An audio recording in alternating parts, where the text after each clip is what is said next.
Olá, bom dia, 10 horas, 1 minuto, horário de Brasília. Jovem Pan Morning Show. Vai começando aqui pela Jovem Pan, mais uma edição do nosso Morning Show. Jovem Pan Morning Show. A revista radiofônica da Pan. Aqui tem informação, prestação de serviço, entretenimento, tudo isso na conversa dessa segunda-feira, dia 4 de setembro de 2017. Tensão em disparada. Conselho de Segurança da ONU deve se reunir daqui a pouco para definir uma resposta internacional ao teste nuclear promovido pela Coreia do Norte. Isso aconteceu neste final de semana. Os Estados Unidos ameaçam um contra-ataque esmagador contra o país asiático. Olha que coisa mais linda aí. Bebendo da fonte da Bossa Nova, Anitta lança música e clipe em inglês. Will I See You? É mais um passo da cantora para emplacar a sua carreira no exterior. Sexo, filosofia e rock and roll. Qual é o papel da sexualidade no chamado empoderamento feminino, hein? Por que o feminismo virou instrumento de chaveco para os homens? Como transformar a primeira noite numa experiência inesquecível? Quem responde a essas perguntas é a nossa convidada de hoje, a filósofa, escritora e cantora Carol Teixeira, que é colunista da revista VIP.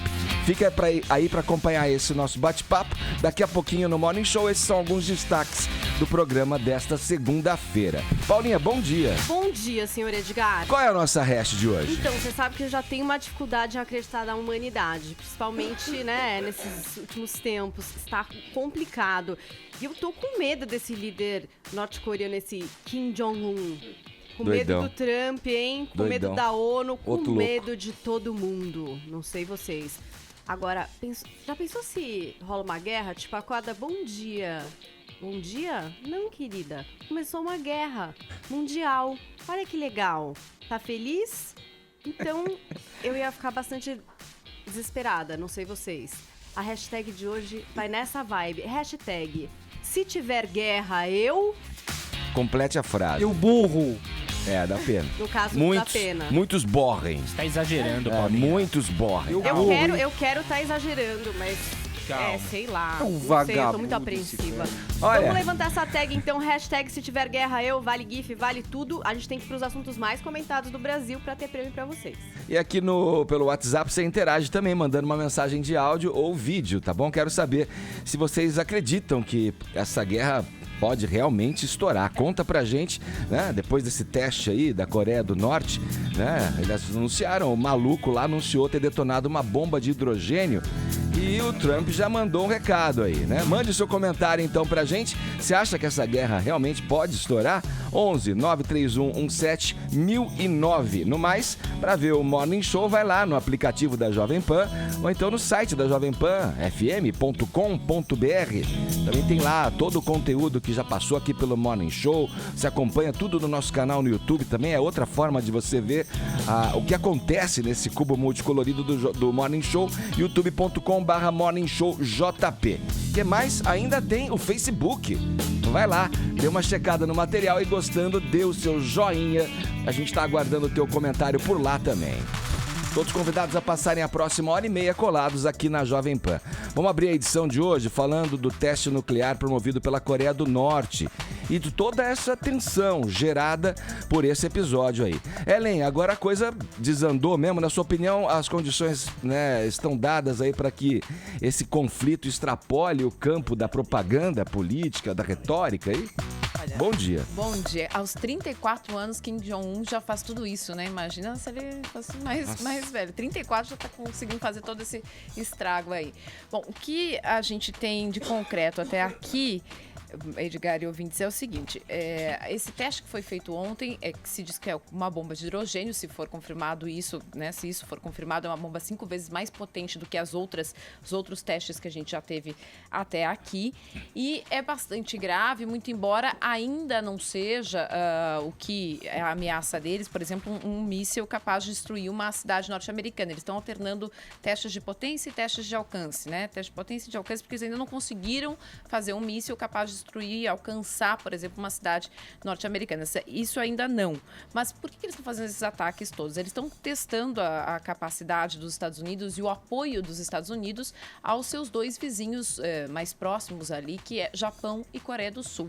Estados Unidos tem ali um apoio claro ao Japão e à Coreia do Sul, já a Coreia do Norte é apoiada pela China. Então eles querem ver, bom, será que o governo Trump, que se elegeu dizendo que é um governo para os americanos, que tem uma prioridade como os Estados Unidos, vai manter mesmo o apoio dele ao Japão e à Coreia do Sul, que é um acordo já muito antigo de apoio, né, dos Estados Unidos a esses dois países? Então, por isso que ele está fazendo esse teste. O que a gente vai ter logo daqui a pouquinho, né, uma reunião do Conselho de Segurança da ONU para ver o que pode se fazer, que tipo de sanções podem ser feitas à Coreia do Norte.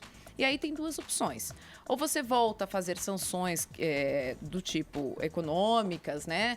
Que é uma coisa que não tem dado efeito, não tem surtido efeito, e eles desejam algo que eles já tiveram lá no início dos anos 2000, no final da década de 90, início dos anos 2000, que era o seguinte: eles sentaram na mesa de negociação com os Estados Unidos, Europa, Japão e Coreia do Sul e disseram: olha, a gente quer vender o nosso carvão, nosso cobre, nosso ferro para vocês, né? Porque eles precisam vender isso, porque é um país miserável de gente que passa fome.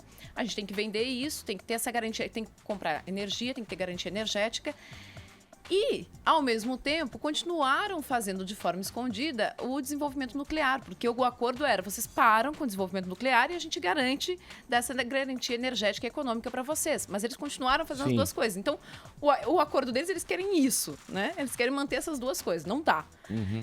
Então, o que vai ser decidido? Sentamos na mesa e negociamos diplomaticamente? Ou vamos ter que reforçar de maneira militar, fazer uma cortina antimísseis, reforçar ali a questão militar na região, que é uma coisa que o governo Obama fez, um investimento que o governo Obama fez ali na região, né? E que talvez pareça ser a única alternativa deste momento. Há uma questão... Junto às sanções também, né? Junto às sanções, mas as sanções realmente parecem não estar dando efeito, né? Porque assim, a gente tem que lembrar o seguinte: há uma população ali que já está miserável. Quer dizer, sanções já não tem mais muito o que fazer. A população já passa fome lá, gente. Já passa fome, não tem mais muito o que fazer nesse sentido, né? Aí o que acontece é o seguinte: os Estados Unidos não pode afrouxar no sentido de dizer não tenho mais a proteção ao Japão e Coreia do Sul. Tem que manter firme em relação a isso. Só que o Japão tem um problema cultural. A população do Japão não quer que o Japão se torne uma potência bélica por uma questão de trauma com Hiroshima e Nagasaki. Então, não quer isso. E aí você também tem que colocar, não cabe só os Estados Unidos fazer essa proteção ali aos dois países, né? Então, os dois também têm que estar fortalecidos nisso, né? Então, talvez tudo isso tenha que ser colocado agora em negociação nessa reunião do Conselho de Segurança da ONU, que acontece daqui a pouquinho. A atenção fica também em torno do que se disse até agora, né? E do que se supõe que pode ter sido blefe daqui, blefe dali, mas à medida em que as afirmações vão ganhando corpo frente à opinião mundial, frente à ONU, né? Chega um momento em que fala assim: bom, então foi tudo blefe, foi tudo blá blá blá. Aguardar para ver. O Augusto está com a gente na linha aqui. Augusto, eu te passo perguntando o seguinte: qual você acredita que vai ser o comportamento dos Estados Unidos agora e dos aliados dos Estados Unidos e também da ONU, frente a essas, por enquanto, não sei se bravatas, mas esse blefe, essa retórica dentro da propaganda política aí, envolvendo tanto o Kim Jong-un quanto o Donald Trump. Augusto, bom dia. Bom dia, Ed. Bom dia, meus amigos aí da bancada, e bom dia aos ouvintes. Olha, Ed, eu acho que parou, não se pode mais falar em blefe, não, né? Essa bomba, ela provocou tremores, tremores que dão conta de que ela é 100 vezes, ela é 7 vezes mais potente que a bomba de Hiroshima, em 1945. Então, quando a Ellen se refere ao trauma dos japoneses, o trauma vem também da destruição da cidade. Eles estão expostos a explosões nucleares agora muito mais próximas. Ou o Conselho da ONU age com firmeza e depende da China também essa decisão. Porque a China, que faz parte do Conselho de Segurança, ela não está efetivamente bloqueando a economia coreana. A China, por baixo do pano, continua negociando com a Coreia. E se o povo coreano passa fome, eles vão atribuir essa fome a quem? E segundo o ditador da Coreia, está tudo bem por lá. Sim. E o povo continua apoiando, por medo, por tudo isso. Eu acho que este é o momento de a ONU segurar esse cara aí, porque também achavam que o Hitler blefava, aí ele ameaçava um país, não ia fazer mais nada, invadiu um país, mas não invadiria outro. Ele está numa escala perigosamente progressiva.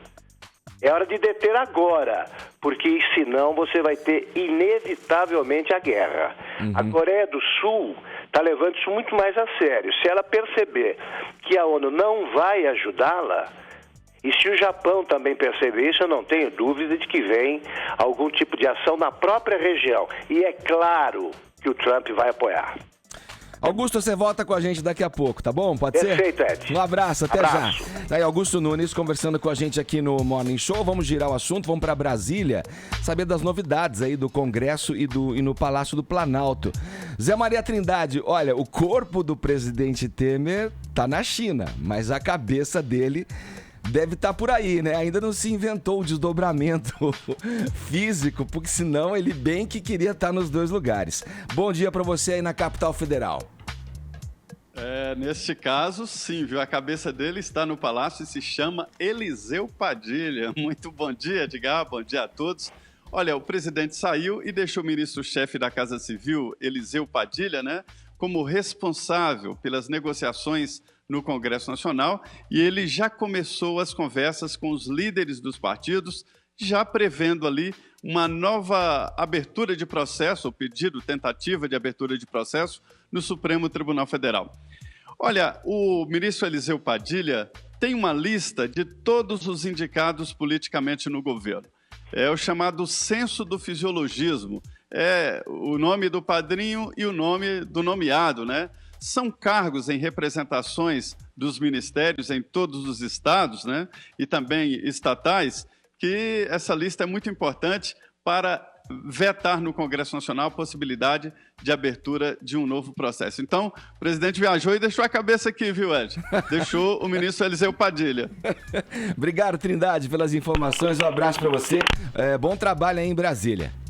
Muito bom dia a todos. Bom dia, a Trindade falando com a gente. Bom, seguindo aqui no Morning Show, ainda na política, estamos recebendo aqui no estúdio nosso companheiro, nosso colega aqui da Jovem Pan, âncora do Jornal da Manhã, Tiago Berrais. Bom dia, Berrais. Tudo bem, Edgar? Bom dia bem. A todos. Bom que bom estar aqui. Bom que você veio aqui porque a gente quer saber dessa entrevista concedida pelo prefeito de São Paulo, João Dória, ao Jornal da Manhã, durante essa manhã de segunda-feira, abrindo a semana aqui na Jovem Pan, na programação. Tiago, ele admitiu que pode sair do PSDB, é? Olha, Edgar, é aquela história, né? Tá cada vez mais escancarado que a criatura pode se voltar contra o criador. Porque o que aconteceu? Ele deu de ontem para hoje uma entrevista ao Estadão, né? Aí ele disse que é contra as prévias, ele disse que é contra ele disputar as prévias, não o formato de prévias. Mas sobre essa história de sair do PSDB, ele deixa entender, porque até que é o que o professor Vila falou agora há pouco no encerramento do jornal. Talvez a única chance dele concorrer à presidência da República, se é esse realmente o sonho dele, se essa realmente é a vontade dele, é ele deixar o PSDB, porque o governador de São Paulo, Geraldo Alckmin, está focado, e ontem, inclusive, num evento aqui em São Paulo, ele já admitiu que se ele for candidato à presidência da República, ele vai, obviamente, pela força da lei eleitoral, ter que deixar o Palácio dos Bandeirantes no dia 2 de abril, faltando 6 meses para a eleição, assim como o João Dória. Se ele quiser se candidatar, ele tem que deixar a prefeitura no comecinho de abril. Então é aquela história, eu nunca tinha visto o governador de São Paulo, Geraldo Alckmin, olha que eu acompanho ele há muito tempo, desde que ele era vice de Mário Covas, admitir de forma escancarada que ele vai deixar o governo do estado com tanto tempo de antecedência. E nós entrevistamos o prefeito de São Paulo, João Dória, e claro, perguntamos, o senhor é contra as prévias? O senhor vai sair do PSDB? E ele respondeu o seguinte: as prévias são boas, são saudáveis, são positivas. Eu sou fruto das prévias, mas entendo que o PSDB deva, sem prejuízo de ter prévias, mas sintonizar com o povo é sintonizar através de pesquisas.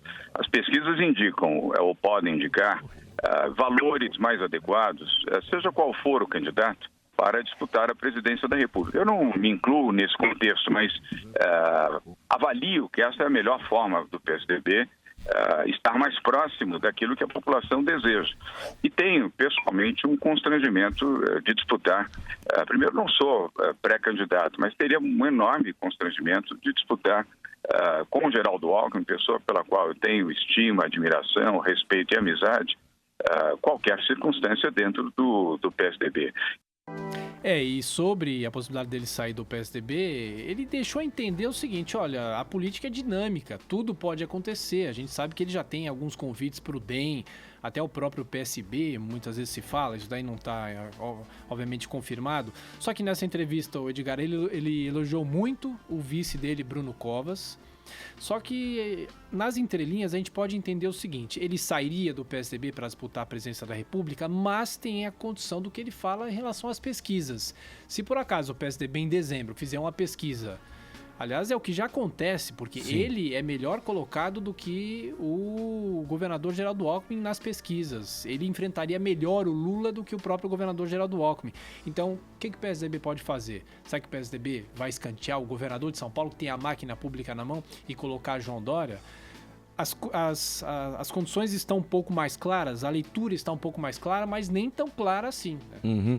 Ô, Thiago, segue com a gente está com o Augusto Nunes na linha para comentar essa matéria que você trouxe pra gente, essa sonora do prefeito João Dória. Falando, o Augusto já teoriza e defende essa questão de que a circunstância vai definir o candidato aqui. Sim. Eu fico meio pé atrás, até brinco com ele, falo, será mesmo? Será que vai haver esse embate? Até quando vai haver esse embate? Augusto, você ouviu aí a fala do prefeito João Dória e o que o Thiago trouxe pra gente aqui. O que você tem a nos dizer?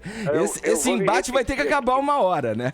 Eu vou me repetir aqui. O João Dória, para ser candidato, ele tem de fazer uma grande gestão em São Paulo.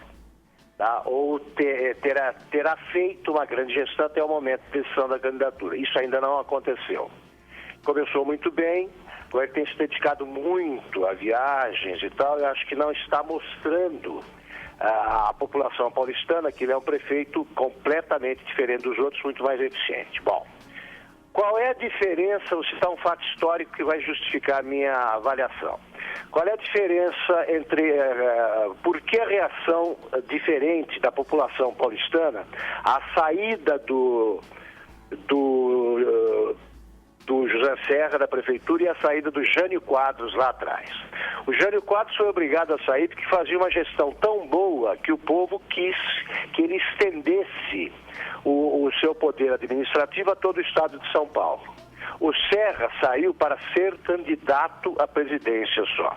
O Serra foi visto como um cara que abandonou a prefeitura, o Jânio sempre foi visto como um cara que o povo quis que fosse para um cargo mais alto. Então, repito, o João Dória tem dois modelos a seguir. Se ele sair agora, sair do partido ou sair da prefeitura para ser candidato, eu acho que ele vai estar mal. O que ele devia fazer é se concentrar na administração. Para de falar isso e espere que os ventos soprem a favor. Soprarão se ele fizer o que fez no começo da administração, com o Corujão da Saúde e outras medidas aí que foram amplamente aprovadas pela população, inclusive as que ele tomou na Cracolândia, que em princípio a reação da imprensa foi muito forte contra, e no fim a população o apoiou. Ou ele faz isso, ou ele também vai ser visto como um político como qualquer outro e as chances de se eleger vão diminuir. Perfeito. Obrigado, Augusto. Um abraço para você. Vocês. Até já. Augusto Nunes falando com a gente, portanto, tá aí, Thiago. Você concorda com o Augusto? Não, então, eu concordo. Porque existe sempre aquele debate, né, no meio político de que, assim, o PSDB nunca soube se opor da maneira como deveria se opor, Sim, né? Verdade. Quando foi oposição, né?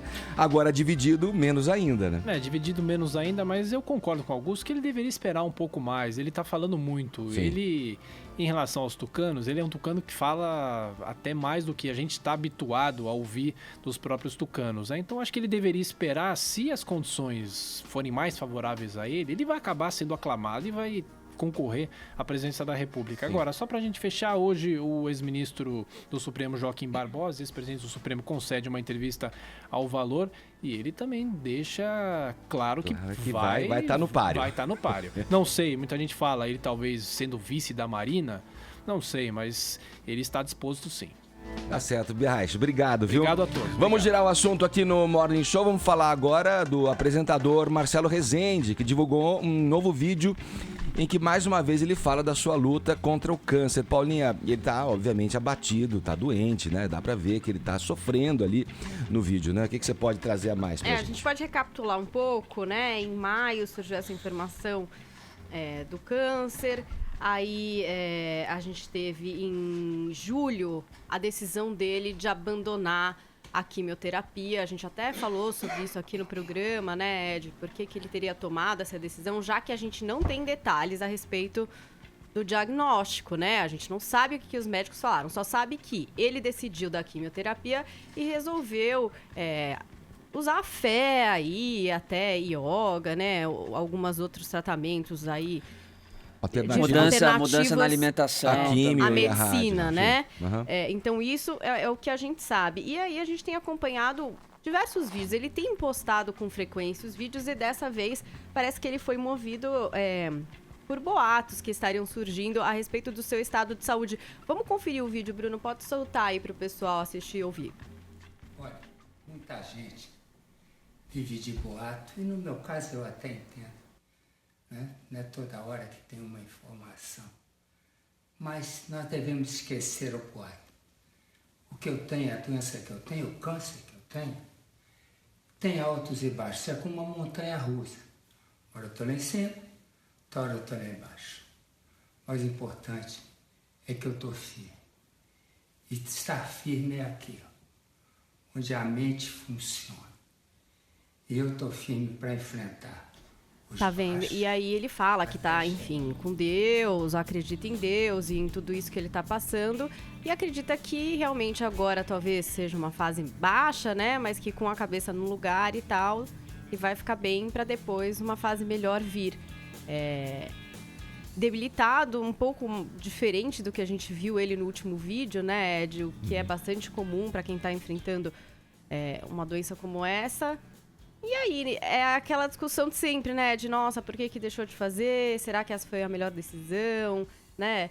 E ele se expondo, ou enfim, trazendo uma mensagem de esperança com esses vídeos. Não sei o que é que vocês interpretam em relação a isso, né? Se as pessoas que assistem podem ter, sei lá, um incremento da fé em acreditar que dá para passar por isso. Porque ele sempre se mostra bastante positivo nos vídeos, né, Ed? Sim. E isso realmente pode ajudar quem tá passando pela mesma coisa, né? Mas realmente é uma doença que castiga, né, visualmente.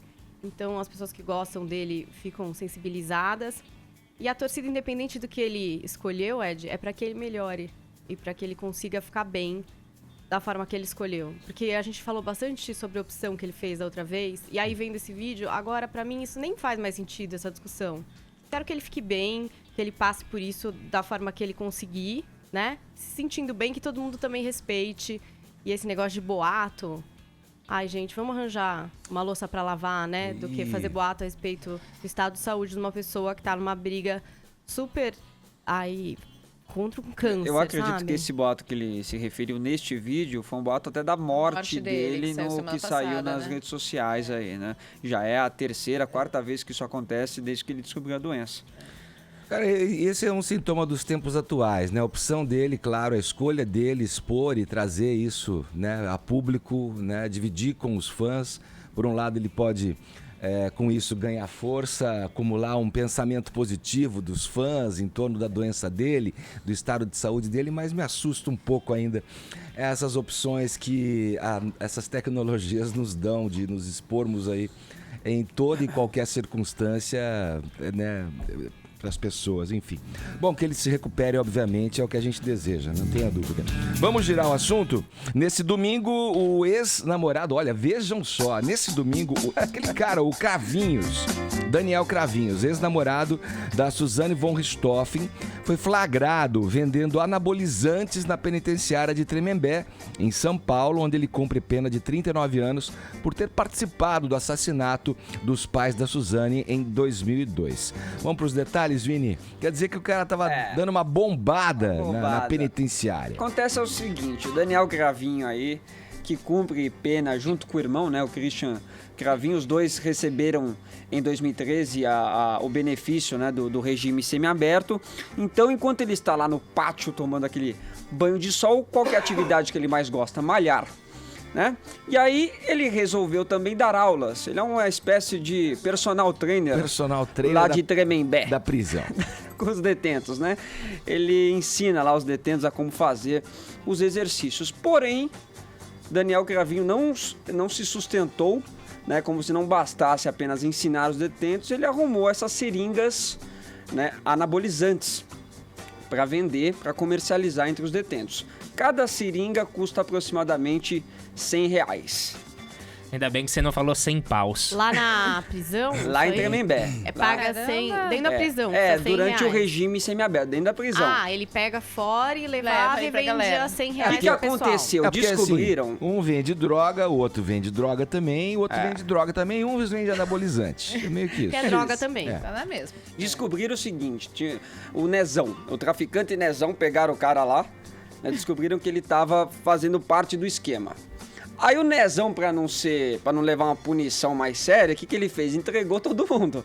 Entregou o funcionário que facilitava a entrada dessas seringas e entregou quais eram os detentos que também comercializavam, né, faziam movimento, compravam, vendiam. Entre eles estava lá o Daniel Cravinho. Então, ele foi descoberto e agora pode perder essa condição aí do regime semiaberto e pode perder também o emprego que ele tem lá em uma das oficinas, que é uma oficina para fazer manutenção de cadeira de roda, né?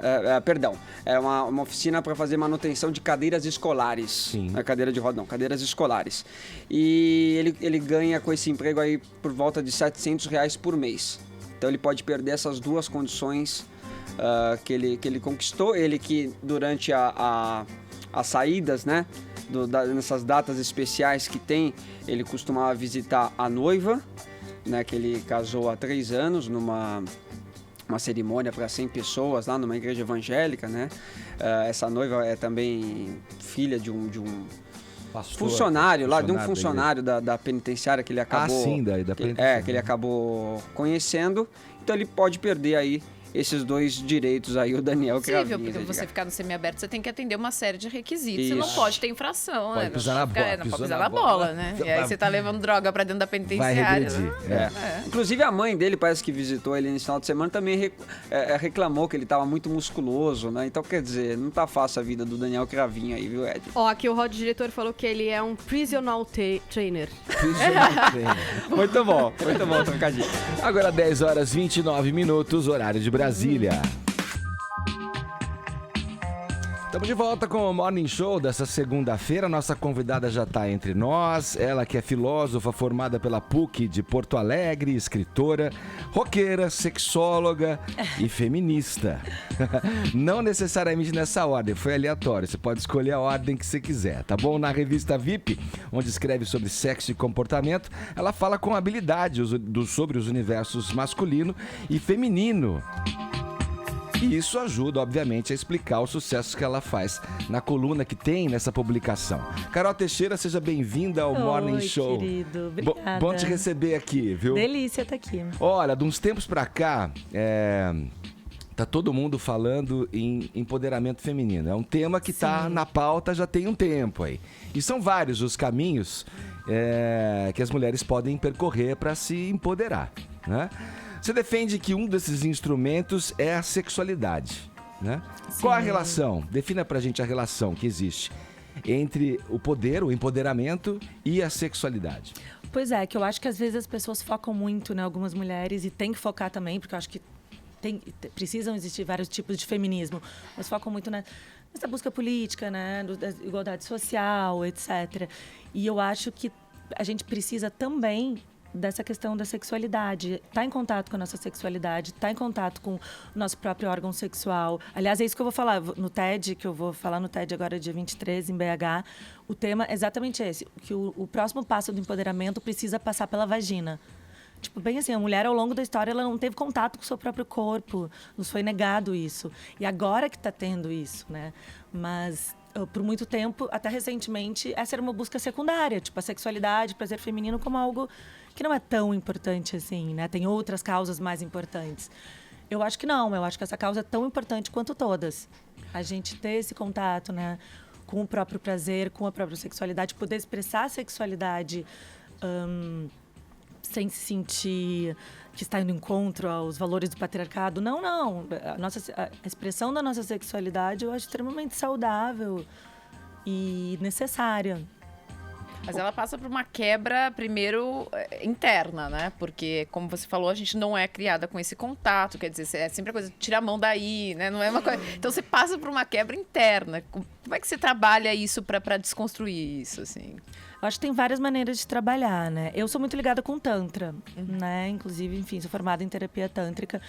E eu acho que esse é o melhor caminho. A gente tem que sair um pouco do mental e ir um pouco pro corpo. Eu acho que a sociedade ocidental ela é muito obcecada com a razão. E eu acho que a gente tem que ir para trabalhos corporais também. Eu acho que a dança, o tantra, né, que trabalha um pouco o empoderamento através do orgasmo. Eu acho que mulheres falando, a gente falando sobre as nossas questões, esses encontros do Sagrado Feminino eu acho maravilhoso. Ou também, simplesmente encontros de mulheres.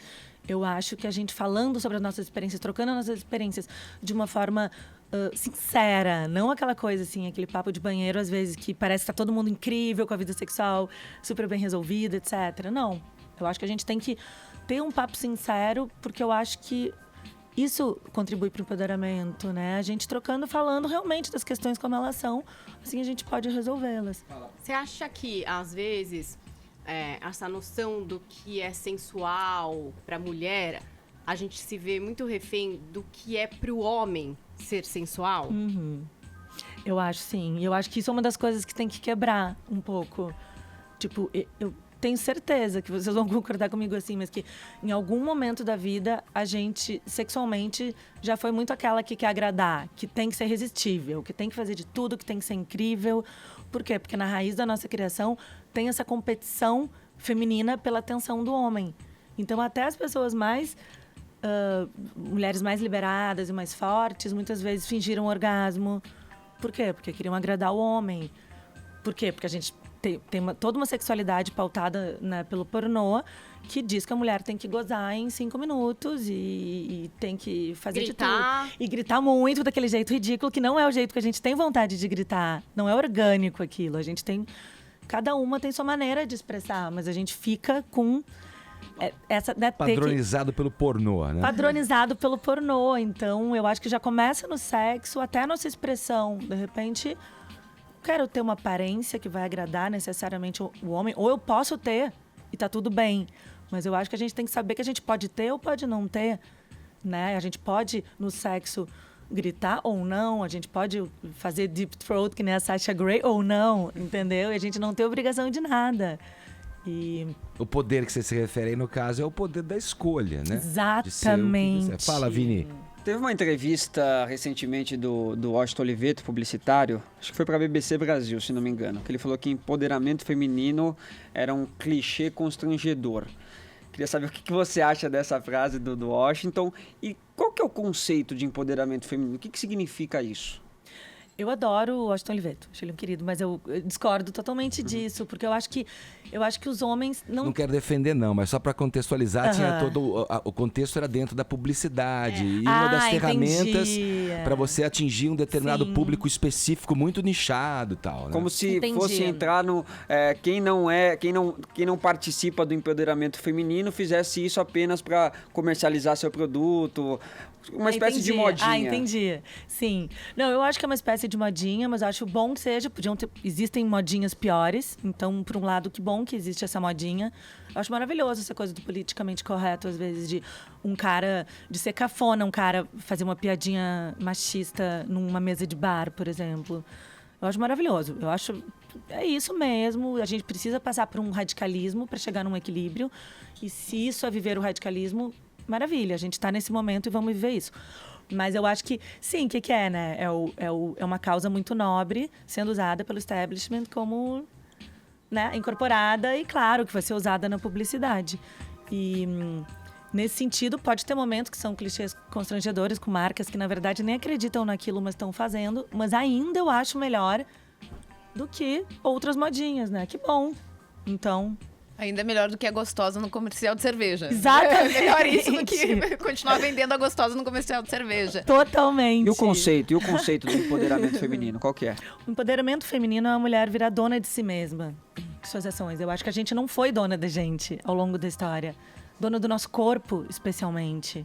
Por isso questões como aborto, etc., eu defendo totalmente a legalização do aborto, etc., porque eu acho que nós somos donos do nosso corpo. É o momento de a gente tomar pra gente mesmo o nosso corpo. E ter escolha. Eu acho que empoderamento é poder escolher. E aí tem uma palavra que eu gosto muito, que as meninas que entram nesse meio e conversam sobre empoderamento usam muito uma expressão que se chama esquerdomacho. Que é aquele cara que começa a usar o empoderamento pro chaveco, né? Espertinho. É, o espertinho. É o cara assim que faz de conta... Viver aprendendo, né, Faz gente? de conta que eu tô na tua, Esquerdomacho. né? É isso. Faz de conta que eu tô na tua, assim. Eu super concordo. Não, tô do lado de você, sou feminista também. Vamos na passeata amanhã? É isso! É que você descobriu que isso tava rolando, Carol. Gente, a minha última coluna da VIP, que tá nas bancas, é isso. Porque eu não aguento mais os esquerdomachos. Eles estão por tudo. E eles ganham as minas, gente. Eles ganham as mulheres. O pior é que o esquerdomacho Mas não ganha. tem umas pistas pra pegar? Aí, como é que a gente sabe? Bino é cilada, Bino. É muito difícil isso. Questionário Aí o cara Simone de pega. Beauvoir, vai. Pro cara saber se ele mesmo. Adoro! Bom, Capaz de Edgar. ler. O cara é capaz de ler e conhecer, viu, Edgar? Caralho, ele é capaz de ler e conhecer. Pra dar o chaveco, ele se prepara, Ele né? é profissa. É inacreditável. Eu tava esses dias numa festa, eu tive recentemente um esquerdomacho na minha vida. E daí tudo começou assim, né? Porque é tudo muito real, minhas colunas e tudo que eu escrevo é muito, assim, baseado na vida real. É até absurdo, assim, os homens começam a envolver comigo, alguém fala pra eles, cuidado que você vai acabar na coluna. E eles acabam mesmo. Por bem ou por mal. Mas, geralmente é por bem. Eu tenho homens muito legais da minha vida. Mas, enfim, já passou um esquerdomacho recentemente. E outra situação foi assim, a gente tava numa festa, eu e uma amiga, esses dias, e tipo, o cara começou com um papo. Eu tava dançando, voltei, ela tava num papo maravilhoso com um cara assim, eu falei, gente, olha o papo desse cara. E daí a gente falava de feminismo, o cara acompanhava, mais feminista que a gente. E o cara acompanhava, assim, e a gente tava falando uns papos muito loucos também, tipo, meio hippies, que essas coisas que eu gosto, falando das deusas do hinduísmo, a deusa Kali, que era puro empoderamento, enfim. E ele acompanhava o papo. E a gente falando de política, e ele acompanhava tudo indo nessa vertente, muito... Tava nos deslumbrando. Eu falei, amiga, se você não pegar, eu pego esse cara. Pós-graduado no ecomachismo. Tipo assim, pós-graduado, eu falei, amiga, se você não pegar, eu pego. Sério, de verdade, que cara é esse? Vai lá. E daí ela ficou com o cara, teve uma noite maravilhosa, enfim, tava incrível. E descobriu, ele sumiu. Daí descobriu que o cara era casado. Ou seja, dava todo esse papo. Enfim, o relacionamento podia ser aberto, mas não era. Um relacionamento monogâmico e ele era casado. Ou seja, porra. Me ocorreu uma coisa agora. Vem. Me ocorreu uma coisa agora. Você falou cara casado e tal. Num relacionamento fechado, eu vou trazer claro, um né? episódio Por pra ilustrar aqui, que é o seguinte. O Chico Buarque lançou a música Minha Cantiga agora, em que ele alude a um relacionamento, né, com uma mulher, tudo, e diz num dos trechos, numa das frases da música, deixo mulher, algo como isso, deixo mulher e filho pra te encontrar, enfim, pra estar com você. Algumas feministas caíram de pau no Chico Buarque, que é um cara que é o papa do entendimento do ser feminino, já expressou isso em várias de suas letras. Como é que você enxerga um episódio desse? Eu acho que é exagero. Eu não queria de pau por essa frase. Até porque a gente tá todo mundo suscetível à paixão, né, gente? Também não é assim, né? Agora vale lembrar que a gente teve um episódio mais recente, mais polêmico, que foi o da banda Apanhador Só, né? Que foi uma banda que lançou uma letra feminista e acabou sendo exposta aí pela namorada de um dos membros da banda. Caso de violência até, né, Caso de violência e violência psicológica e física e tudo mais. Que entra nessa discussão aí, né? Quando é que tipo, se o cara pode... Discurso é bonito, mas na vida real... Discurso é bonito, mas na vida real... Mas eu achei bacana a resposta que o Chico deu, porque ele disse o seguinte, ele falou assim, poxa, machista seria se eu continuasse com esse relacionamento extraconjugal, como é o caso do exemplo que você trouxe aí da amiga que ficou com o cara e descobriu que ele tinha um discurso maravilhoso, mas era lá casado, né? Então, casado e tal. Mas eu não, mas essa do Chico eu não acho que é uma questão... Não concordo. Eu acho que tá tudo certo, Vamos lá, Chico. amigos. Carol, você falou em exagero aí do Chico, né? Você acha que um dos problemas aí do empoderamento feminino são alguns desses exageros que acabam tomando uma repercussão enorme e as pessoas não conseguem diferenciar, acaba banalizando tudo que é machismo, essas coisas? Não, eu acho que isso daí não seria um problema não acho nem problema, acho que não seria uma questão do empoderamento feminino. Certo. Eu acho que seria uma questão assim, tem grupos, tem as radifems, que são as feministas mais radicais, tem as libfems, que são as mais liberais. Eu sou uma feminista mais liberal.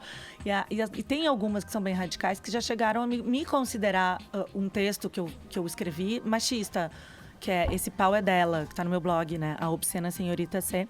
Depois passo o link pra vocês. Enfim, no que eu falava do... não sei. Por exemplo, assim, eu tô dizendo que elas chegam a um nível de que eu que sou feminista, mas eu acho que tá tudo certo. Todos os feminismos têm que existir. Não, é que eu não quero saber. Vou falar. Esse Pau é Dela. É assim, eu falava de que... Uma tese que eu tenho de que da mulher como objeto... Do poder da mulher como objeto sexual. Porque eu acho que quem detém o poder do outro é que está no poder, se a gente for colocar em termos de poder. Então, por exemplo... eu vou dizer como surgiu essa coisa. Eu estava vendo uma exposição do Jeff Koons, que se chama Made in Heaven, que é um artista pop contemporâneo, americano maravilhoso. E era ele e a Titiolina, que é, enfim, ex-atriz pornô e ex-mulher dele. E eles estavam em situações pornográficas, assim, em todas as fotos. Eram fotos dele mesmo com, né, em situações pornográficas com a Titiolina. Uma delas, ele estava em pé, enfim, pode falar essa hora, essas coisas, não sei, mas enfim, estava com o pau duro, e ela ajoelhada, como se ela fosse fazer sexo oral nele. Né? Essa era a situação. E ela ajoelhada, tipo, numa situação de suposta submissão, e ele ali em pé, ok. Daí um filósofo amigo meu chegou e disse assim, observa essa foto, nada nessa foto é dele, tudo é dela, esse pau é dela. Ele falou isso. E daí eu falei, gente, que genial, é isso. Porque daí ali me veio muito claro, na verdade, no momento que a gente detém o desejo do outro, quem está no poder é a gente. E isso se aplica para tudo, inclusive para estar sensual numa revista. Daí me toca, porque eu escrevo sobre... Eu tenho a minha coluna já há 7 anos na revista VIP e sempre tem uma foto minha. Relativamente sensual, nada demais, mas sensual. E daí vem muito isso como argumento, assim, de mas que... isso aí no... Isso Carol, não é uma posição, não estou indo contra o patriarcado. Não, então, mas poder. peraí, isso não é uma posição possessiva também? E o que você acha que pode ser um erro recorrente dentro dessas vertentes do feminismo e não pegar para si, a partir dessas ações...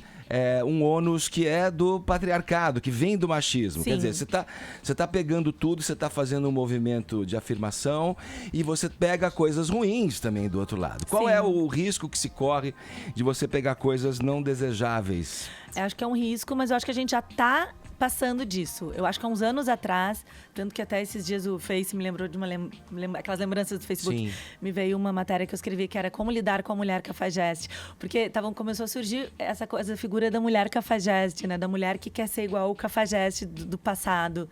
Então, eu acho que corre esse risco da mulher estar querendo botar o pau na mesa o tempo todo. Mas eu saí muito disso já. Eu já passei por isso. E eu já saí disso. Eu tô pregando muita coisa assim de vamos aceitar a nossa suavidade, a nossa força não é igual à força do homem. Por isso tanto essa coisa do tantra, que é mais matriarcal, não é feminista, é matriarcal. Eu tô nessa onda e eu vejo que muitas mulheres estão. essa coisa do sagrado feminino, acho que tem a ver com isso. Vamos abraçar um pouco a nossa, né, a nossa feminilidade, a nossa força que é outra, e não vamos ficar querendo, né, ter esses erros também que os homens já tiveram. A gente está conversando com a Carol Teixeira aqui no Morning Show. Ela que é filósofa, escritora, roqueira, sexóloga, feminista e um pouco mais. Continua conversando com a gente aqui daqui a pouquinho, agora 10h49. O horário é de Brasília. Morning Show. Estamos de volta com o Morning Show, seguindo aqui na nossa entrevista com a Carol Teixeira, que é filósofa, escritora, roqueira, feminista, conversando com a gente aqui. Ela é colunista da revista VIP. Vai, Paulinha, é sua. Olha, queria dizer o seguinte. Primeiro, que a gente tá em segundo nos TTs. Boa! Com a hashtag. Boa! Se tiver guerra, eu. Então o pessoal pode continuar participando. Tem coisas maravilhosas aqui, como a Ida Lima diz que se tiver guerra, eu e todos nós poderemos pedir música no Fantástico, já que esta será a terceira guerra. Bom humor para não chorar. Guerra é sempre bom, da audiência. Eu queria falar com a Carol sobre sexo oral, porque os homens não gostam, sabem. Se eles já gostam. A Carol Conká fez também uma música falando sobre isso. É uma afirmação que você está fazendo? Não, eu sei que ela escreveu essa afirmação. Ela escreveu uma coluna sobre, depois também teve essa música da Carol Conká, Lá, que era dizendo assim, que os caras às vezes não sabem. Tem uns que sabem, Ed, mas tem uns que não sabem. Tem muitos que falam que não gostam. Gostar é uma coisa, não saber é outra. Não, tem mil possibilidades. Eu quero saber como tá a realidade atual do mercado. A realidade atual é exatamente essa. Eu acho que tem muitos que não gostam, mas tem muitos que não sabem. Acho que eles deviam procurar saber, gente. Porque a mulher ama sexo oral. E facilita muito, eu acho, o ritmo do sexo, né? Uma vez que... Olha que maravilha se eles conseguem satisfazer a mulher já de cara, assim. Isso num one night stand é maravilhoso. Vai transar, mas vai transar só uma vez com a mulher. Se ele consegue satisfazer ela de cara, é muito bom, né? Então, saber eles fazer um sexo oral de cara é importante pra quem transa, assim... Sabe assim? Sexo casual. Eu acho super importante pro sexo casual. Porque o cara sai muito na frente, sabe? Dos outros. Se vocês querem sair na frente. Eu acho que eles não têm noção, né? Porque eu acho que é uma coisa muito falocêntrica, né? Muitos homens, não todos, mas muitos homens têm essa coisa do prazer muito focado no órgão genital, assim. É o prazer deles. Então, eu acho que no momento que ele se abre pra essa coisa de que o prazer da mulher é mais espalhado, de que pra gente não é uma coisa tão focada ali... já é um grande avanço. E se for para ser focado ali, explora primeiro, né, o sexo oral. A coisa do clitóris, eles tinham que entender a importância do clitóris. Tem uns que nem sabem onde é, né? E você dialoga muito na VIP, o seu público é homem heterossexual. Qual é o tabu desses? Tem um tabu mais frequente que chega para você desses caras, não? O tabu maior não chega até mim, assim, mas eu acho que o tabu de modo geral, assim, do homem... é muito a coisa do fio terra, né, que eles falam. Eles têm muito esse tabu, assim. Mas eu acho que o que os homens que chegam até mim mais perguntam sobre é muito a questão da ejaculação precoce, às vezes, de eles conseguirem... Isso chega bastante. Eles comentam e sobre como satisfazer a mulher ou deixar o sexo melhor num casamento de muito tempo. Essas são as questões mais frequentes das mensagens que eu recebo. Ô, Carol, o que você quis dizer uma vez na sua coluna? Que São Paulo é uma cidade passiva quando o assunto é sexo. Ativa. Ativa? Uhum. E aí isso gerou polêmica. É ativa. Porque eu até falo ali que é o... eu fiz até uma analogia com um ator pornô, que eu falo que São Paulo é uma cidade... Tem cidades que são ativas e outras que são passivas, né? Certo. Tipo Caraíva, que eu vou muito na Bahia, é uma cidade passiva, ela não interage tanto com você. Por isso o sexo lá é maravilhoso. São Paulo, eu acho que a vida sexual fica muito prejudicada em São Paulo, porque São Paulo é uma cidade que bate de frente, interage com a gente. E as pessoas estão em outras preocupações, né? Eu falei que se São Paulo fosse um ator pornô, seria o bem dotado Rocco Siffredi numa cena hardcore de anal. Eu acho que São Paulo é muito isso. Tá bem descrito pra você, Vini? Agora entendi. Ah. Agora entendi. Mas esse é um ponto interessante que você falou, da cidade interferir, na verdade, né? Bater de frente, assim, e gerar uma, digamos, metsobrochada, assim, com relação ao sexo. Adorei, mas você também foi sacana, porque você comparou com Caraíva. Eu tô comparando com Caraíva. Caraívas é a meca do sexo. É a meca do sexo. Eu tô indo pra lá dia 9, inclusive. Nossa, Caraíva é a meca do sexo. Eu nunca soube, nunca fui pra lá. Eu tô Vai indo pra lá. Preciso ir. Não, mas na verdade, assim, na coluna eu comparei com uma cidade que eu fui na Jamaica. Mas, só que... Essa história da Jamaica a gente quer saber. Que eu fui num lugar muito maravilhoso. Resort. Que é isso? É um resort. É um resort hedonista, hedonista, nudista, hedonista. Que eu fiquei 8 dias lá sozinha, que eu queria escrever pro meu blog. Relate sua experiência. A minha experiência foi muito louca. Faça pensa um pouco na tua memória. Lembrando aí. que são 11 da manhã no rádio. Lembrando que são 11 da manhã. Descreva o ambiente ao redor. Tá, é um lugar muito maravilhoso que ninguém acredita, mas eu falo que é até família, gente, sério. Porque são pessoas que vão sempre, é tipo uma egrégora, assim, pessoas que vão sempre pra lá, então todo mundo meio que se conhece. E eu adoro, assim, imersões, seja qual for o lugar. Eu imediatamente fico amiga de todo mundo no local. Quando vejo, já tô fazendo parte daquela egrégora, eu tenho muito isso, essa facilidade. E lá não foi diferente. No segundo dia eu tava a melhor amiga de todo mundo, nua, com todo mundo. Então, assim, vou descrever. Tem uma piscina, todo mundo pode ficar nu. Tem um bar que é dentro da piscina. Então é muito hedonismo, é muito prazer, sabe? Puro prazer. Puro prazer, puro prazer. E a pessoa não precisa fazer nada se não quiser. Não é tipo um clube de swing, assim, que, vamos lá, então tem que... Não, você pode observar se quiser, pode estar interagindo. E o sexo se dá em qualquer área dentro do resort? Assim... Rolou. Mais ou menos. Sim. Mas não é assim que rola na prática. Como Glória Calil definiria a etiqueta dentro de um clube hedonista? Tem etiqueta. Desejo. Gente, não vamos ligar pra Não Glória. reprima. Não reprima. Não se reprima. Tem uma etiqueta, mais etiqueta. Eu vou te dizer que é mais respeitoso que muita festa que a gente vai e tem cara bêbado puxando, tipo, sabe? De verdade, lá tem certas regras, assim. Regras implícitas, assim, por exemplo, é a mulher que toma qualquer atitude, nenhum homem vai te abordar. Só a mulher que aborda. Tem muitos casais. Eu fui sozinha, mas tem muitos casais. E os meus amigos que eu fiz lá, eles diziam que eu era tipo um unicórnio lá no lugar, assim, porque tipo, eu era uma das poucas sozinhas, praticamente a única, na real, eu acho. E os casais, então, só mulheres podem abordar, então isso já deixa a coisa um pouco... Não vai ser agressivo nunca, no sentido de que uma mulher vai se sentir abordada por um homem que ela não queira. E elas abordam, sugerindo coisas, assim, inimagináveis. Tem uma área que se chama Playroom. Playroom, galera. Playroom. Não deixem de visitar. Dentro tem a Playroom, que tipo, daí lá que rola tudo mesmo. Então, nas outras áreas, as pessoas... Tipo, eu acordava todo dia e eu via era de frente pro mar, meu quarto. E eu via todo dia um casal transando no mar. Era a onda deles, assim. Eles iam transar no mar. Todos os dias que eu fiquei lá, eles transaram de manhã no mar. Então, eles querem ser observados, né? Talvez. E não era em todas as áreas. Era com uma certa educação, no sentido de que não ficava uma loucuragem, assim, sexual. Só queria mandar um beijo pra minha mãe, que já foi nesse hotel. Não, e ela me contou coisas muito engraçadas. Sério? Tinha fotos muito legais. Adoro! Tá Mãe, brincando? você arrasou nessa viagem. Você aplausos. há Palmas pra mãe. anos à frente, tá? No hedonismo na Jamaica. Um beijo, mãe. Adoro, vai ser maravilhoso. Carol, nosso tempo infelizmente acabou. Temos que terminar essa transa gostosa com você, esse papo matinal aqui com a Carol, que tá falando com a gente aqui. Ela que é filósofa, escritora, roqueira, feminista. Carol Teixeira, colunista da revista VIP, conversando nessa manhã de segunda aqui no Morning. Obrigado, Carol. Obrigada, adorei Beijo o papo. Pra você. Muito bom. Fala, Paulinho, você quer falar alguma coisa? Tô rindo, tá dando um tchauzinho? Anestesiada, meu. Mãe. Vai, Faustão, dá a hora certa aí pra gente. Vai. Carol, 11:02, horário de Brasília.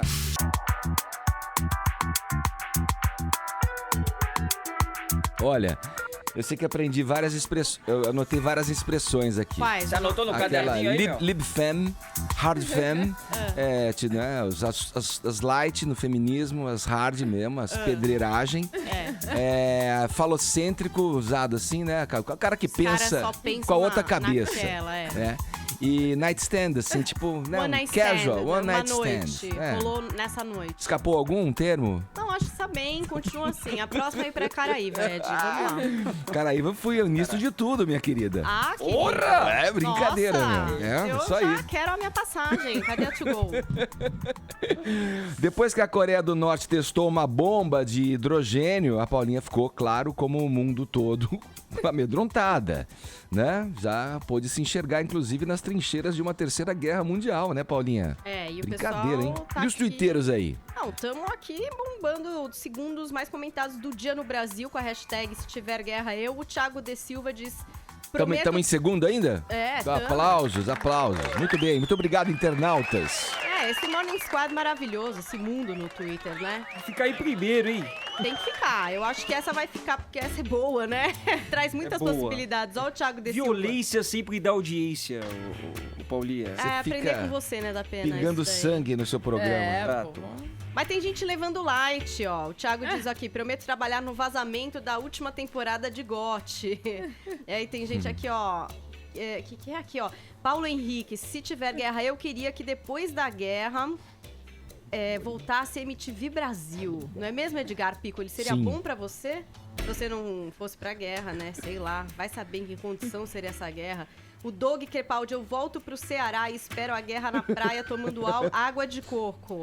Ah, tem muita gente aqui comentando e vários gifs maravilhosos. Pablo Vittar correndo, tipo no clipe da sua cara. Tem muita coisa boa aqui na hashtag Se Tiver Guerra Eu. Participem! Olha aqui, com relação à hash também, o nosso ouvinte André Machado diz o seguinte, Paulinha, a vida pede mais abraço que razão. Olha aí que beleza. Você falando em guerra... Não, eu não tô falando, mais eu amor, tenho medo, mais quero. Amor, por favor, né? Né? Eu não quero guerra, não. Eu quero nada de guerra, mas sei lá, né? Vai que... Será que os nossos ouvintes acham que vai rolar essa guerra entre a Coreia do Norte e os Estados Unidos? Mandaram mensagens pra gente aqui. Perguntamos e eles interagiram com o Morning Show. Estou aqui no Japão. Olha, um ouvinte do Japão, ó. Dando duro. E quando eu olho no noticiário, tá aí. Estourou a bomba domingo. E eu não sei o que eu vou fazer. Tô desesperado. É Glaucon de Toyohashi, Japão. Bom dia, galera do Morning Show, Fábio Peixoto de Araras. Bom, se estourar essa guerra aí entre Estados Unidos e Coreia do Norte, eu alistaria todos os políticos brasileiros. Todos, sem exceção de nenhum. Não, tem bomba maior que esses políticos brasileiros? A guerra tava ganha. Abraço, galera. Você dá paz, pô. Ô, Bolsa. É isso, tem que ter diálogo aí entre os líderes, pô. Galera do Morning Show, aqui é a Aninha, da Bela Vista. Então, todo mundo sempre soube que esse cara é pancada, né? E pra ele apertar um botão não vai custar nada. Porque ele quer mostrar pro mundo que ele pode e ninguém pode duvidar dessa loucura dele. Se alguém não parar esse cara logo, com certeza ele vai provocar aí o que ele gostaria, né? A Terceira Guerra Mundial. O problema é que a Coreia do Sul e o Japão vão ser os primeiros a ser dizimados se ninguém parar esse cara. Tá aí o ouvinte interagindo com a gente pelo WhatsApp, respondendo a nossa enquete de hoje. Olha, vamos botar um fim nesse tema, tá bom? Chega de falar de guerra aqui, vamos falar de amor. Paulinha, é com você que eu falo, porque a Anitta lança música nova, lança clipe novo. Mais uma, meu. E vem aí numa tentativa de grudar num gênero brasileiro reconhecido mundialmente, não é? Será? Não sei se ela quer grudar, mas... Será que ela pensou na bossa nova quando fez essa música? Ela falou que pensou sim, Ed. Olha lá, vamos ouvir. Vamos ouvir, ver o clipe que ficou lindo.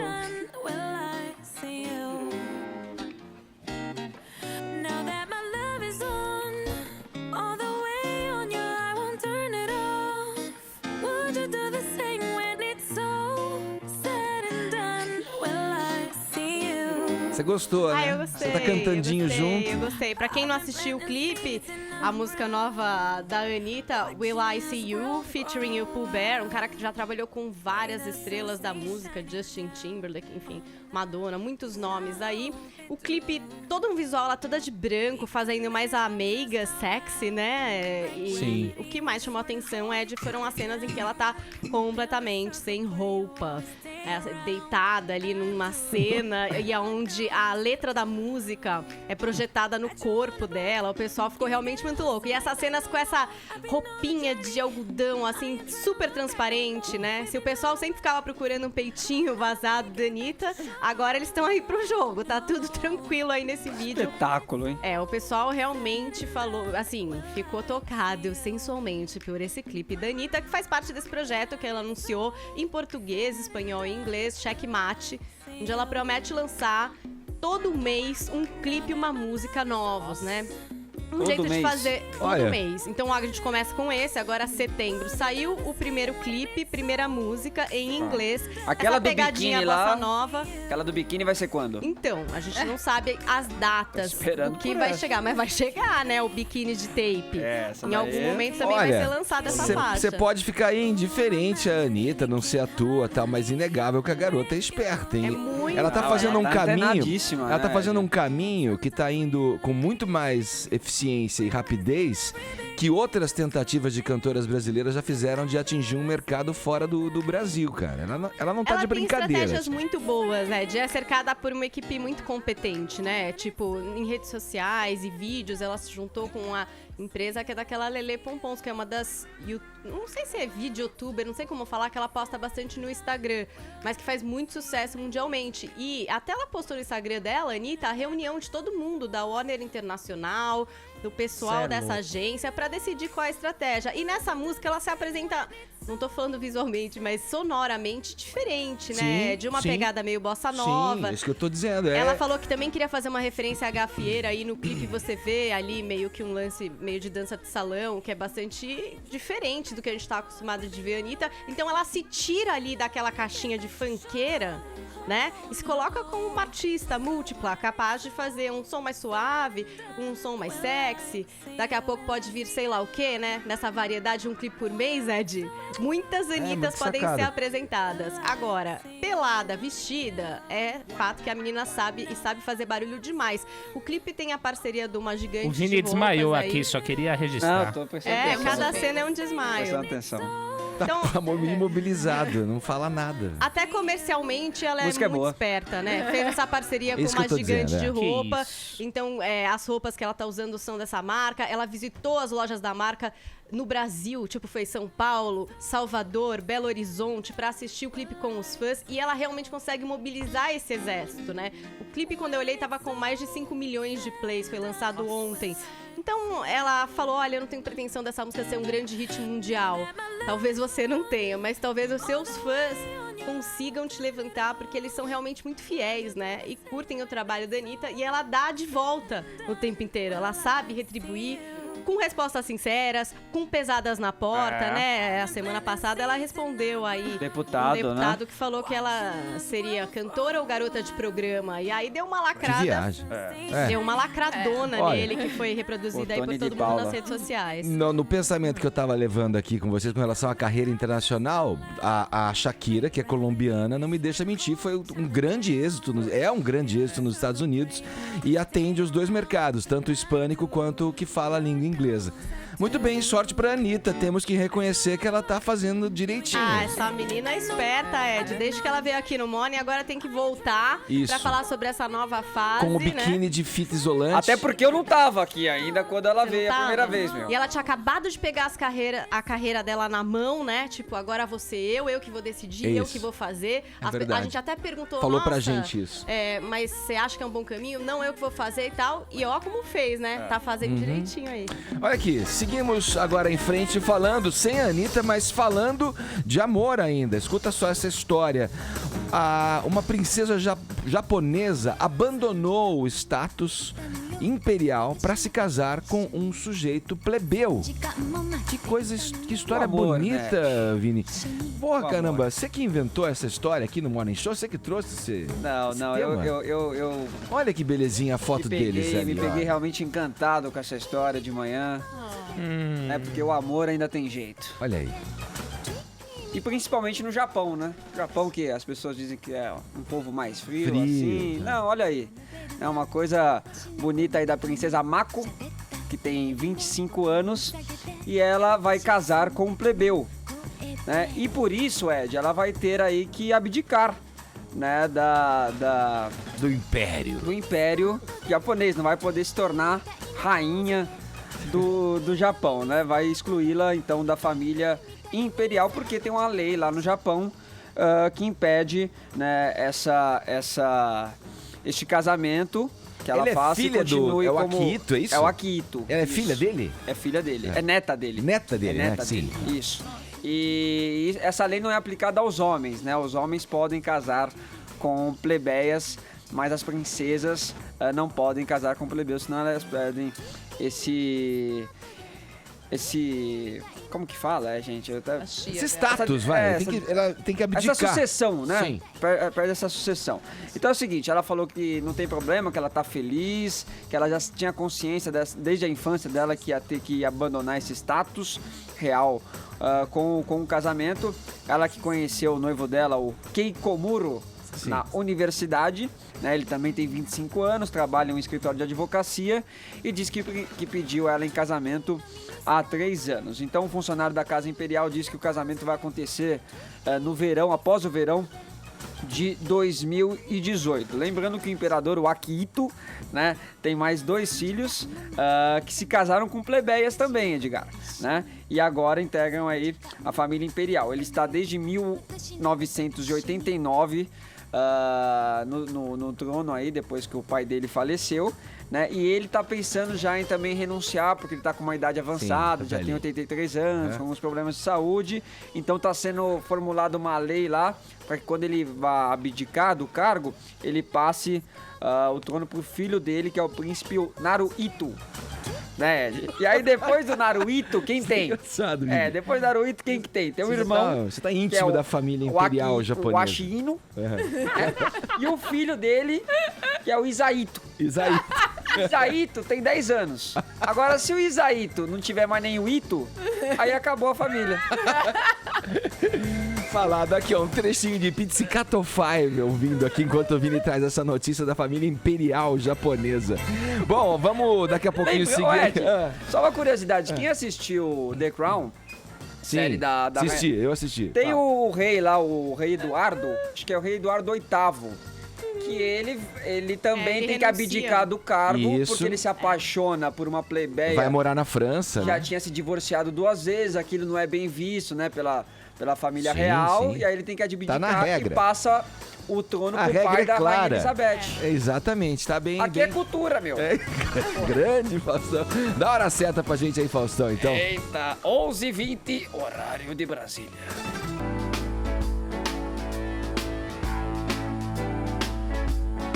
Olha, daqui a pouquinho começa aqui pela Jovem Pan, o Jovem Pan Ligado na Cidade, comandado pelo nosso companheiro aqui da Jovem Pan, o Fernando Martins. E hoje um dos destaques do programa é uma tentativa de assalto a uma casa no Morumbi, um bairro aqui da cidade de São Paulo, que terminou com a morte de 10 bandidos na noite desse domingo. Bom dia, Fernando. Bom dia, Edgar. Bom dia a todos os nossos colegas aí do Morning Show. Prazer a falar com vocês, com o nosso público. Realmente uma ação que deixou a região ali do Jardim Guedala, do Morumbi, mais especificamente, né? O pessoal em pânico. A situação por lá é realmente horrorosa. Aqui no Ligado na Cidade a gente recebeu ao longo das semanas muitas reclamações sobre a situação da falta de segurança na região do Morumbi, onde ouvintes relataram pra gente até menores que usavam fuzis para fazer assaltos em várias regiões ali do bairro. Desta vez, segundo as informações que nós apuramos no local, acabei de voltar ali da região do Morumbi, o Garra, né, que é o grupo armado de repressão a roubos e assaltos do DEIC da Polícia Civil, há algum tempo já vinha monitorando a ação desses criminosos que faziam assaltos a residências, mantinham pessoas como reféns, e houve a informação de que neste domingo eles haveriam de fazer uma ação também na região. O que acontece? O Garra, desde as primeiras horas da manhã de ontem, isso segundo a própria Secretaria de Segurança Pública, se preparou justamente para pegar esses bandidos no ato dessa ação. o que acontece? Os bandidos entraram em uma casa, inclusive uma das poucas casas da região que não tem muros, diretamente bastante aberta, queriam o cofre da família, queriam dinheiro, queriam joias e os policiais acabaram interceptando alguns criminosos que ficaram do lado de fora e os outros que estavam na casa, quando tentaram fugir, também acabaram sendo pegos. O saldo foi esse: 10 assaltantes mortos, eles usaram fuzis para atirar contra os policiais, nenhum policial ficou ferido, é a informação que a gente tem, e os 10 acabaram mortos. Eles atuavam na região do Morumbi, Jardim Europa e também em condomínios de luxo na Grande São Paulo, Cotia, Barueri, essas regiões. O que também chama a atenção, Edgar, nossos colegas do Morning Show, é, além desse poder de fogo, né, toda a estrutura que esses criminosos tinham a seu favor. Eles usavam 2 carros de luxo e 2 carros que eram blindados, né? Mesmo assim, os policiais acabaram conseguindo interceptá-los e os 10 foram mortos. Eles tinham realmente uma estrutura impressionante. Olha, esse tipo de assalto cada vez mais acontece em São Paulo. Essa questão da segurança pública numa cidade grande, numa megalópole como São Paulo, é de extrema importância mesmo. A população se sente constantemente insegura e são os caminhos para tentar se coibir esse tipo de ação. Que acontece muito, ainda que é o trabalho, que você vê, o trabalho que você se referiu de inteligência da polícia, que já se antecipou. É fundamental. É fundamental que isso continue acontecendo e cada vez com maior precisão e mais detalhes. E a vigilância e a união da comunidade, dos vizinhos do bairro, né? Que devem cuidar um do outro ali, né? Eu tenho experiências bem-sucedidas no bairro onde eu moro, por exemplo, a associação de bairro é muito forte aqui no Planalto Paulista. Sim. E os vizinhos, eles atuam, né, junto à comunidade, sempre de olho, quer dizer, e informando e registrando os boletins de ocorrência, mesmo que os delitos são pequenos, mas para a polícia poder mapear direitinho o local e dar o suporte necessário e adequado para o tipo de ação criminosa que está sendo feita naquela região. Então é a inteligência mesmo e a união da comunidade para coibir, pelo menos, se não acabar, mas coibir esse tipo de ação criminosa. Então, olha, o Jovem Pan Ligado na Cidade começa daqui a pouquinho, ao meio-dia, com o Fernando Martins. Obrigado, viu, Fernando? Valeu, Edgar. Só para complementar o que você disse, realmente, a comunidade tem que ter força, tem que usar o CONSEG, que é o Conselho Comunitário de Segurança, tem que usar as ferramentas, redes sociais, o WhatsApp, se unir e qualquer movimentação suspeita tem que discar 190 e a polícia faz o seu papel. Obrigado, Fernando. Bom programa pra você. Daqui a pouquinho um abraço, hein? Pra vocês. Olha aí, Fernando Martins conversando com a gente nesse Morning Show que já tá na reta final aqui.